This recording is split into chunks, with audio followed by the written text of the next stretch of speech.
Israel targeted a Hamas command and control center in Gaza yesterday. And this terrorist stronghold was also based in a refugee camp. A number of Israeli troops, Hamas terrorists and civilians, died in the operation. Israel also shot down a ballistic missile fired by Iranian-backed militants in Yemen. And the United States announced that 300 more troops are headed to the Middle East to deter a wider war. Chris Mitchell reports from Jerusalem. On Tuesday, the IDF announced it secured a central Hamas stronghold in the Jabalia refugee camp that served as a training center for the October 7th massacre. Israel said the operation included a combined airstrike and ground troops who killed a number of Hamas terrorists in face-to-face combat, including one of the masterminds of the October 7th attack.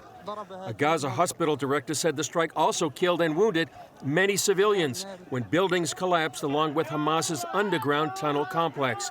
The IDF said Hamas is using civilians as human shields, and everyone in the area had been told to leave the area to safety. The IDF confirmed that at least 15 soldiers have been killed in the fighting so far in the ground operation. Meanwhile, the military's Arrow air defense system successfully intercepted a ballistic missile aimed at Israel in its first operational use. The Iranian-backed Houthis in Yemen, armed with a large arsenal of surface-to-surface missiles, took responsibility for the attack. This operation is the third operation to support our oppressed brothers in Palestine and confirm that they will continue to carry out more qualitative strikes with missiles and drones until the Israeli aggression stops. Hezbollah leader Sheikh Hassan Nasrallah also released a cryptic video pointing to a speech that will be delivered on Friday. Some speculate this could be the terror group's declaration of war. Due to the rise in global anti-Semitism, Israeli President Isaac Herzog on Tuesday called on nations around the world to protect and support their Jewish populations. This is a message that must be heard loud and clear. When they say from the river to the sea, they say without any Jews. When they demonstrate on campuses against Israel, that means without Jews. When they criticize Israel fighting for its, defending its people and fighting against the most brutal attack that humanity has seen in last generation, they mean no Jews. This is a fight not only against Israel, it's a fight against anti-Semites all over the world, and we are here to strengthen our brothers and sisters of Jewish communities all over the world. The Pentagon announced U.S. Special Forces stationed in Israel are helping the IDF identify and locate hostages and American citizens held in the Gaza Strip. It also announced 300 more troops are being deployed to the Middle East to support efforts to deter a wider war.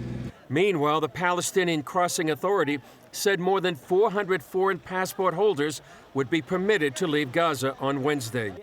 A Hamas spokesman said they will release some of the foreign hostages, while the mother of rescued IDF soldier Uri Magadish addressed the press for the first time. Dear people of Israel, we thank everyone for their prayers and support. Our Ori came back home, and now our prayers are with the rest of the abducted and missing, and our hearts are with all the families. Thank you, Creator. There's none above you. Chris Mitchell, CBN News, Jerusalem. Well, for more on this, we have Danny Denon. He's the former Israeli ambassador to the United Nations, and he joins us from Tel Aviv. Ambassador Denon, welcome to the 700 Club. Thank you for having me, Gordon, this morning. Let's talk about the Hamas compound, the refugee camp. It's getting a lot of media attention. What can you tell us about the operation? So the operation is a very complicated one because we are fighting terrorists who are hiding in tunnels. You know, for years, they took the funds that the UN gave them and the international community, and they used it to dig those tunnels. So today, our troops are working very slowly, trying to identify the entrance to the tunnels. And unfortunately, we are paying a heavy price, but we are determined. We are determined to find them, to hunt them, to face evil. And I can tell you, I sit on the Foreign Affairs and Defense Committee in our parliament, and from what I read, they are not really fighting those cowards. You know, they were very strong against the women and children that they raped and kidnapped. But when our soldiers are actually now entering Gaza, those Hamas terrorists are cowards. They are hiding and they are waiting for the right moment to attack our troops. So it will be a long operation, and we will need the patience and the support of our allies to realize that it's not going to be short. Well, tell us about the refugee camp. I find it amazing that you can have a refugee camp in existence for over 70 years and supported by the UN Relief Works Agency, what's called UNRWA. Should UN money still go into UNRWA and still go to maintain these perpetual refugee camps? Absolutely not, Gordon. Look at the numbers. You know how many billions of US dollars were spent in Gaza over the years? You know, each household could have gotten a few $1 million. But unfortunately, it goes to UNRWA, and they do not support the refugees. They actually continue to incite against Israel. Many of the funds go to the Hamas terrorist organization, and they build rockets and tunnels to use against us. So I think now, God's will, after we will defeat evil, we'll defeat Hamas, it's about time to think about a new mechanism to support the people in Gaza. We have nothing against them, but we should not allow Hamas or UNRWA to stay where they are. Well, let's talk about the Iranian-backed Houthis in Yemen. They filed a ballistic missile at Israel Tuesday. What will be the Israeli response? You destroyed the missile, but is there going to be a counterattack? So first, I can expose to you this morning that as we speak, there are a few rockets flying from Yemen to our direction, but we have the capabilities to intercept those missiles, and I believe we'll be able to do it. But it shows that the Iranians are trying to open more fronts against Israel. They're using their proxies. We all know that it's not the Houthis in Yemen. We have nothing to do with them. We have no border, no disputes. Basically, Iran wants to keep us busy when we fight terror, when we fight Hamas, and we will retaliate. We will hit back. I will not tell you where we will do it and how we will do it, but we will definitely hit back after this aggression coming from Yemen, or we can say directly, it's coming from Iran via Yemen against Israel. Well, international citizens are starting to leave Gaza through the Rafah crossing to Egypt. There's some 400 American citizens in Gaza still there. What's the possibility Hamas will let them go, let them leave, or will they try to keep them as some kind of leverage? So we have no control of the border between Gaza and Egypt, and we try to help those countries who want to allow the citizens to fly out of Gaza. Today, there were a few nationalities that actually left Gaza into Egypt, and I hope that in the next few days, all of those who want to leave Gaza will be allowed to do it. And you know what? Allow me to elaborate on another point. I think the international community should accept people from Gaza who want to leave Gaza. Same way they accepted refugees from different countries. Those civilians who want to leave Gaza, I think the international community should start to think out of the box about how we can help them. Well, I agree the international community should. I think the whole idea that they're still refugees from the 1948 war shows that they don't. They're actually being used as pawns in some kind of ideological battle. But do you really think Egypt will receive refugees from Gaza? They've outlawed the Muslim Brotherhood, and Hamas is a direct offshoot. Aren't they just inviting radicals into their midst? So I'm not sure that the burden will be only on Egypt, but you have other countries in the region, more than 200 countries in the world. So those who want to leave Gaza, I think it's appropriate to start to think about ways to accept them in different locations. And look what happened in Syria. In Syria, you had 8 million refugees that left Syria. 1.5 million left to Jordan, a few million left to Turkey, and the rest were accepted by many countries all around the world. So I think it's about time we start this discussion. All right. Well, there's talk that Turkey could get into this war. Erdogan is already accusing Israel of war crimes and talking about putting Turkish troops into the battle.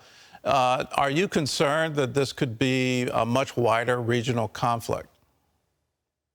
Well, we know that we cannot trust Erdogan.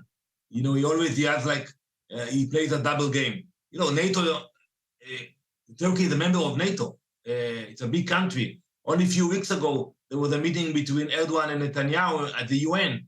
And look what he's doing now. He's inciting against Israel and creating provocation against us, supporting Hamas, allowing Hamas to operate in Turkey today.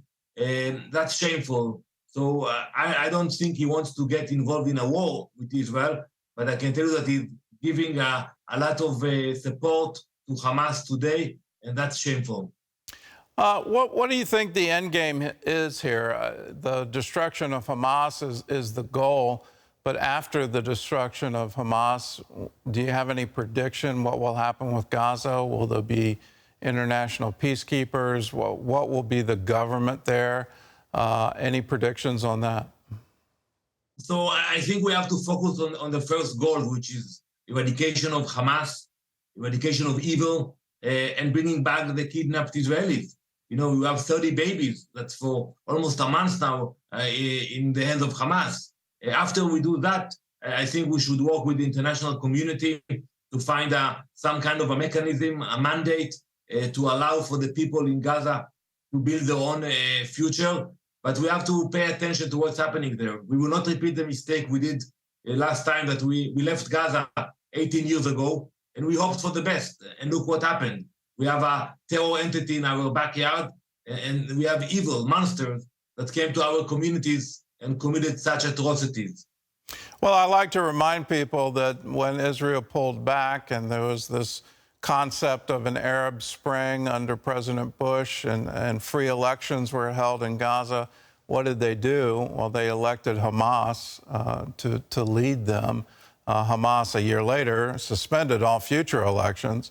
But we have to acknowledge the people. It was only 44% of them, but it was enough to put Hamas in power. And we stand with you. We stand that, yes, Hamas should not exist anymore. It's time for them to be removed. So, Ambassador Danny Denon, thanks for being with us, and be assured we stand with you. We support you in this struggle. Thank you, Gordon, for your support, for your prayers. We appreciate that. Well, for the last 2 years, Iran has been smuggling thousands of weapons into the West Bank, using a complex network of routes stretching across 4 countries. With Israel's ground invasion in full swing, intelligence officials are worried that terror groups operating from the inside could open a whole new front in the war. George Thomas has more from Jerusalem.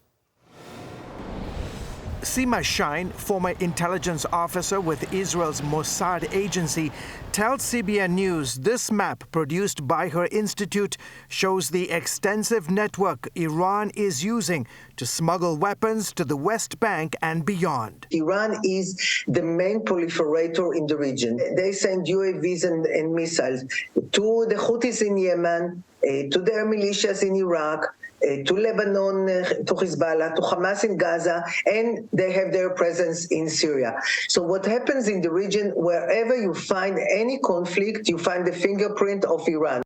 According to reports, Israeli intelligence noticed a spike in arms flowing to the West Bank between 2021 and 2023. It took action, reportedly stopping 35 shipments, seizing more than 800 weapons. There's been quite a significant process of movement. There was a quite significant consignment intercepted by Israel close to a place called Ashdod Yaakov on the border in, I think, April, in which it was found that quite sophisticated IEDs were being brought into the West Bank. Then in July, in one of its largest operations in decades, Israel deployed more than 2,000 troops to the Jenin refugee camp, arresting 24 terrorists and seizing more than 1,000 weapons and hundreds of explosive devices. 6 bomb-making facilities were also destroyed. The majority of the weapons confiscated, including drugs, said to have transited through Jordan, a key U.S. and Israel ally in the region. Jordanians are enormously disturbed by that development, and rightly so. Israel and Jordan share a 300-mile border that runs through the West Bank. Now, intelligence officials are concerned that Iran is attempting to use Jordan as a key transit point for weapons intended for use by the Palestinian Islamic Jihad terror group. which has base of operation in the West Bank and is close allies with Hamas. The Jordanian made it very clear, and particularly in the last months, that they will not stand for that, and they started attacking. Now there's concern Israel could face a new front from terror groups operating inside the West Bank. Yes, there clearly is that potential that these organizations exist. They're heavily armed. They have personnel. They have money. So they have will. So they have the capacity to launch attacks. Since the October 7th attacks, Israeli security services launched multiple raids in Jenin, one of the West Bank's most volatile cities, arresting more than 1,400 terrorists. Last week, the IDF also targeted a terror cell believed to be close to launching an attack. Thanks to the accurate intelligence and cooperation with the General Security Service, we identified and eliminated a terrorist cell that was a ticking time bomb. It was responsible for many attacks and planned to carry out a murderous attack in the territory of the State of Israel.